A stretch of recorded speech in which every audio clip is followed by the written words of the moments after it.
Patuloy ang pakikipaglaban ng Demon Defense Force sa mga Shuki ngunit tila hindi nauubos ang mga ito. Gumamit si Rairen ng malakas na kapangyarihan mula sa kanyang kamay, pero nakaligtas si Tenka dahil sa kakayahan. Bumuga ng 3 bola ang apoy si Rairen pero simple lang itong iwasan sa babae. Saka gumamit si Tenka ng black hole na agad na iniwasan ng kalaban. Nagpalabas ng asul na aura si Rairen, at pinutakte ng atake si Tenka. Pero nasa likod na pala ito kaya nasapok ang humanoid Shuki saka tineleport pa ito sa ere. Saka nagpunta sa malayo si Tenka saka siya nagpalabas ng mas malaking black hole na hinigop si Rairen hanggang sa maglaho. Napagtanto nila Yuki at Hamari na nasa ibang level talaga ang mga commander. Ngunit kumpiyansa pa rin si Kyoka sa layuning maging Supreme Commander. Pag-uwi sa dorm ay nagkaroon na ng mga tagahanga si Yuki kaya nang hihingi ng autograph niya si Gina. At dahil hindi natuloy ang exhibition match ng dalawang commander ay sinabing next time na lang daw saka umalis ang 6th squad. Tapos oras na naman para sa reward ng binata. Kaya pinaliguan ng dalawang dalaga si Yuki sa hot spring. Nag-drawing si Nei ng mga kalaban na nakita niya. Ngunit wala sa mga ito ang humanoid Shuki na may unicorn. Na naisip ng binata na kamukha talaga ng ate niya. Nagbiyahe ang 7th squad para magpunta sa dorm ng 6th squad. Sinalubong sila ni Tenka. At habang nag-uusap daw sila ay maglilinis muna ang binata. Subalit nakita niyang napakalinis na ng buong dorm. Nakita niya rin ang mga underwear ng mga ito kaya muntik nang tumayo si Mayor Jun. Nagpunta siya sa silid ni Yachiho para ibigay ang damit. Nang makita ang napakaraming litrato ni Hamari sa loob. Nakita din niyang natutulog si Sahara sa living room ng naka-underwear lang, kaya kukumutan niya ito nang hilahin siya dahil akala ay isa siyang unan. Kaya sinubukan niyang umalis pero ni-wrestling ng mga binti nito. Napag-usapan ng dalawang commander ang mga humanoid Shuki. At aminado naman si Tenka na hindi siya sigurado kung napaslang nga ang nakalaban niya. Sa base ng mga humanoid Shuki ay nakitang buhay nga si Rairen dahil nailigtas pala ito ni Shikoku. At napag-usapan din nila na malalakas din pala ang mga commander ng Demon Defense Force kaya sa susunod ay si Shikoku na ang masusunod sa plano. Natapos na rin ang meeting ng dalawang commander. Subalit nais pang hingiin ni Tenka si Yuki. Habang nagbabiyahe ay kinwento ni Kyoka ang sinabi ni Tenka sa kanya. Subalit mas gusto ni Yuki na magtrabaho sa 7th squad. Pagsapit ng gabi ay dumalaw na naman sa kwarto ng binata si Tenka. Para yayain siyang maging boyfriend nito. Lumapit ito at damaykit ang Cocomelon kaya labis ng kinakabahan si Yuki. Pamatong ito sa bida at ginamit ang kakayahan para matanggal ang damit. Tapos sinimulan siyang aswangin ng dalaga ngunit dumating si Shusho at nahuli silang magkapatong. Kaya pinauwi na ito ng 7th squad. Nagsimula sila sa pagsasanay kaya ipinahiram ni Kyoka si Yuki kay Nei. Paghawak ng kadena ay nagbago ang anyo ng binata ayon sa kakayahan ni Nei. Sinubukan ito ni Yuki kaya naisip na normal lang ang kakayahan nito pero mas lumakas ang kanyang pakiramdam at paningin. Kaya nagagawa niyang makita ang mga suot na underwear ng mga dalaga. Pagkatapos ay hinalikan siya ng bata para sa reward. Saka nahiya ito dahil kusa daw kumilos ang katawan niya. Dahil dito ay naisip ni Shusho na hiramin din si Yuki para sa reward pagkatapos. Pagsakay niya kay Yuki ay nakapag-transform ang binata na mas malakas pero mas mabagal daw. Pero hindi ito pasado para sa commander. Kaya sinubukan ni Shusho kung magiging malaki din si Yuki pero hindi gumana. Pagkatapos ay sinamahan ni Yuki si Nei na lumabas sa portal para pumasok sa eskwela. Habang naglalakad ay kinwento ni Nei ang dahilan kung bakit siya sumali sa 7th squad ay para hanapin ang mga magulang na bigla na lang daw naglaho. Pag-uwi ay nakitang magkasama ang dalawang commander. Nang tuksuhin na naman ni Tenka si Yuki kaya nagtakip ng mga mata si Nei. Nang biglang tumunog ang alarm dahil sa natuklasan nila Hamari ng mga portal. Hinatid sila ni Tenka kila Shusho at Hamari. At pagkatapos mag-transform ay inamin ni Kyoka na nagseselos siya kay Tenka. Nagsimula sila at gamit ang kadena ay inatake ang mga Shuki na napanood ni Shusho sa malayo. Sa likod ni Hamari ay may lumabas na malaking Shuki kaya iniligtas siya ni Shusho. Mabilis itong inatake nila Kyoka subalit tumubo kagad ang naputol na kamay.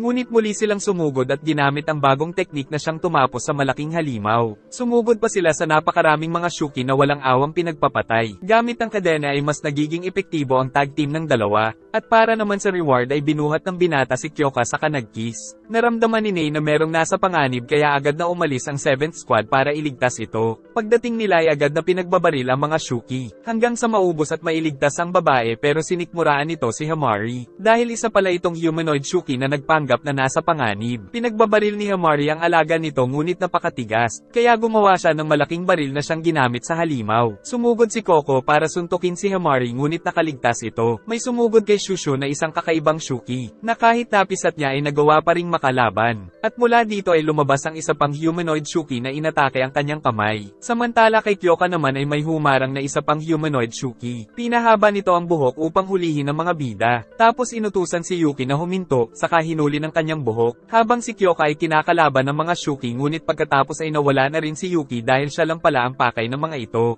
Niyakap si Yuki ng isang humanoid dahil ito pala talaga ang ate niya. Naglakad sila sa labas at nakita ang hidden village na tirahan ng mga katulad nilang humanoid Shuki. Nagpakilala ang tatlo na sina Koko, Yuno, at Aoba, na naging mga half Shuki daw dahil ginawa silang guinea pig. Dahil sa nalaman ay iminungkahi ni Yuki na humingi sila ng tulong sa Demon Defense Force ngunit naging agresibo ang mga ito dahil kalaban ang tingin nila sa nasabing samahan. Itinanong din ng binata kung paano siya nahanap ng ate niya, sagot nitong nararamdaman niya ang presensya ng kapatid. At nang makaramdam ng gutom ay binigyan siya ng mushroom ngunit nag-hallucinate sa amoy nito, kaya napagkamalan niya mga bonds ang mga hinaharap ni Yuno kaya dinakma ito. At pagdating ng ate ay nakita niyang minamanyak na ng kapatid ang mga kasama, kaya humingi siya ng tawad sa ate niya. Samantala naghahanda na ang 7th Division para bawiin ang binata, at dumating din ang 6th Division Squad para tumulong. Ikinwento naman ng mga humanoid kung paano sila naging mga half-Shuki. Si Yuno daw ay isang dating modelo, ngunit isang araw ay aksidente siyang napunta sa Moto District tulad ng nangyari sa binata. Tumakbo siya at nakapunta sa puno ng peach kaya kumuha siya ng isa at kinain. Ngunit nawala sa kontrol ang kapangyarihan ng prutas kaya sumabog. At nang magising ay nasa loob na ng yin yang dorm, saka nagkaroon siya ng mahabang mga kuko. Tapos nakiusap ang matanda na pahintulutan silang pag-eksperimentohan ng katawan niya upang makagawa sila ng solusyon.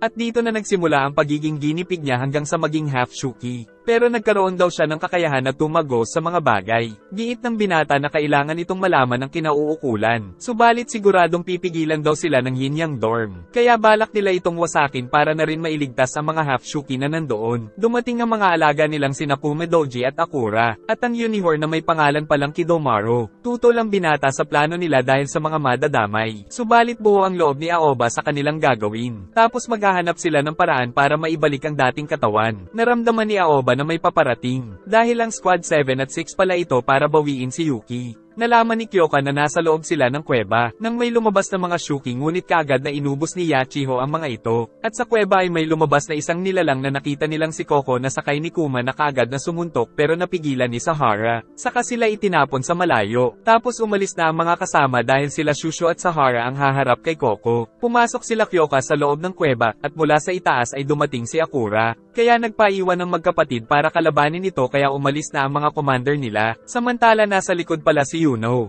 Kagad na nahanap ng mga commander si Yuki, at gamit ang kakayahan ni Tenka ay walang hirap nila na nakuha ang binata sa Baitakas. Nagtago ang tatlo sa isa pang kuweba, nang supsupi ni Kyoka ang daliri niya para sa reward, at maging si Tenka ay ginawa ito ng kusang loob, kaya magkasabay siyang sinupsop ng dalawang dalaga. Ngunit nahanap sila kaagad ni Aoba at agad itong umatake pero pinigilan ng kapatid. Pinaliwanag ni Yuki na kapatid niya si Aoba, at hindi nito kasalanan na maging half-Shuki. Sa isang suntok ay napatalsik si Sahara, habang si Kuma naman ang kaharap ni Shusho. Nagpalaki si Shusho at nag-super saiyan si Sahara, habang hindi nila alam na nanunood pala si Joryu sa malayo. Magkasama ang Azuma Sisters na lumalaban kay Akura. Sa isang iglap ay napatay ni Yachiho ang maraming sumugod na ipinagtaka din ni Yuno. Nagpalabas ng baril si Hamari subalit walang kwenta para kay Akura. Dahil nalaman na ng dalawang commander ang tunay na sitwasyon ay wawasakin daw nila ang yin yang dorm. Pero walang tiwala si Aoba sa kanila. Isa pa sa kinakagalit nito ay tinuturing nilang alipin si Yuki. Ngunit giit ng binata na kagustuhan niya rin ito. Dahil hindi sila magkasundo ay tinali ni Aoba ang kapatid sa kanya tinawag si Kidomaru. Kasalukuyang nagbabakbakan sina Koko at Sahara. Tinamaan niya ito sa mukha subalit madulas siyang katawan ng half-Shuki kaya siya ang nasipa sa tiyan. Tapos kakainin sana ni Kuma ngunit nailigtas ni Shushu. Subalit napakatigas kaya hindi niya mapisa. Kaya binalibag na lang ito sa kainapakan ng napakalakas pero nakaligtas pa rin. Hindi matamaan ni Hamari si Akura, at nang umatake ay pinatigil ni Yachiho ang oras kaya nabaril ang halimaw ngunit nakaatake pa ito kaya nasira ang kanyang damit. Pero nakitang bihag na si Hamari ng kalaban. Nag-report naman si Joryo kay Shakoko na nakita niya na ang mga hinahanap nilang humanoid Shuki. Umatake si Aoba subalit nakaiwas ang dalawang commander. Inatake naman ni Kyoka ang kamay ni Kidomaru kaya nagdugo ito. Tapos nakipagharapan siya sa malaking halimaw at nagawang mapinsala ang braso nito. Nakaiwas sa black hole si Aoba. Aoba. At kahit na ginamit niya ang liksi at bilis ay nakakatakas pa rin si Tenka. Kumain si Aoba ng Moto Peach at mas lumakas, saka umatake gamit ang buhok na naging mga karayom, tapos agad niyang napupuntahan kung saan mag-teleport si Tenka. Binato ni Shushu si Coco, at sinampal naman ni Kuma ang babae. Tapos sinugod pa nito si Sahara. Nakaligtas si Coco sa malaking bato, dahil wala itong kwenta sa kanya dahil napapagaling ng likido niya ang anumang sugat. Kaya pinili nila Sahara na tumakbo. Saka ibinato niya ang nagpaliit na si Shushu sa loob ng katawan ni Kuma. Tapos habang nasa loob ng katawan ay nagpalaki siya kaya nawasak ang katawan ni Kuma. At si Sahara naman ay gumamit ng ngipin ni Kuma at ginamit ang bilis para tagumpay na mapinsala si Coco. Dahil dito ay nagawang manalo ng dalawa subalit nagsimulang magpagaling si Coco at muling nabubuo ang katawan ni Kuma.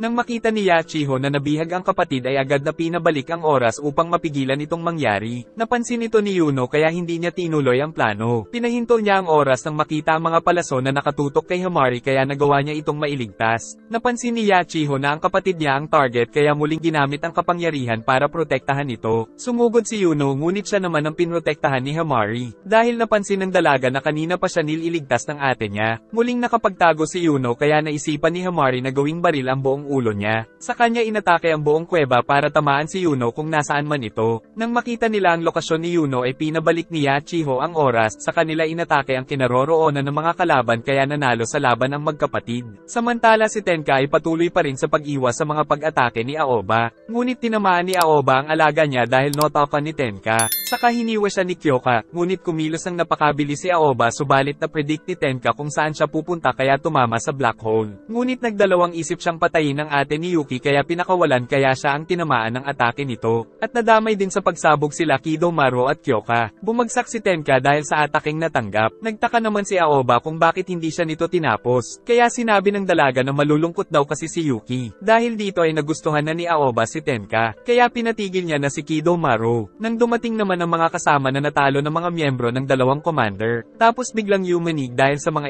8 Thunder Gods na sina Joryu at Shikoku. Pagbaba ng dalawa ay nagkaroon ng paglindol. At agad na nakuha ng mga ito ang mga kaibigan ni Aoba. Sinabi ni Shikoku na sila daw ang mga Diyos ng mga Shuki. At ang layunin nila ay ang ubusin ng mga tao sa mundo. Sa isang yapak ni Joryo ay tila nagkaroon ng kalamidad. Tapos inatake ni Kidomaru si Aoba kaya ginamit niya ang kanyang buhok ngunit nakatakas ito, saka siya dinurog pababa sa lupa. Giit ni Shikoku na binalik niya daw ang original na instinct ni Kidomaru kaya nagawa na rin itong mag-transform. Sa kanya ito inutusan na tapusin ng sino mang makita. Sumugod ang halimaw ngunit dumating naman sila Yuki. Tapos sinuntok ito sa tiyan at nagawang mapatalsik. Pinagtulungan nila Yuki at Kyoka si Kidomaru pero napakatigas ng armor nito. Umalis na si Joryo ngunit nagpaiwan pa si Shikoku para manood. Patuloy ang bakbakan ng dalawa nang magawa ni Yuki na mabasag ang mga daliri nito. Kalaunan ay nasira niya rin ang kaliwang kamay kaya napilitan na naman itong mag-transform sa ikatlong anyo na tila naging isang pulang bayawak. Mabilis itong sumugod kaya napatalsik sila Yuki. Dahil nasa likod ang mga kasamahan ay pinilit niyang pigilan ang pagsugod ni Kidomaru at nagawa pang mabasag ang sungay nito kaya napahanga si Shikoku. Tapos tuluyang pinutol ni Kyoka ang sungay at tinanggalan ng isang kamay. Saka binalutan ito ni Yuki ng mga kadena kaya malayang nagamit ni Kyoka ang natutunan niyang teknik na siyang tuluyang tumapos sa halimaw.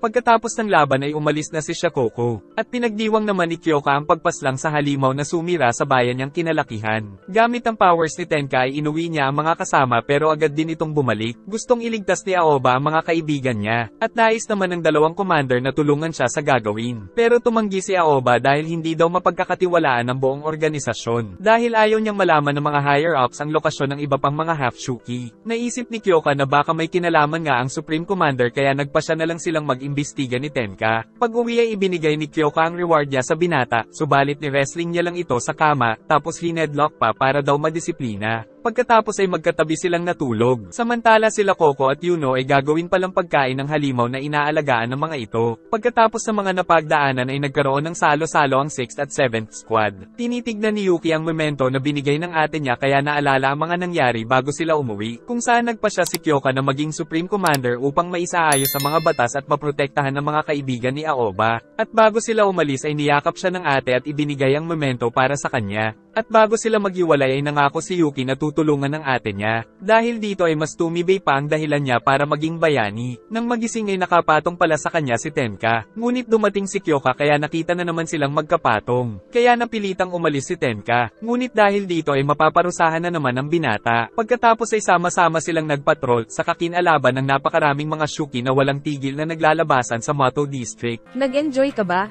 Ito na po ang last part sa series na ito. Salamat po sa panonood at pakiabangan po ng susunod natin na series, saka mag-like and subscribe ka na rin Lodi para sa mas marami pang mga recap.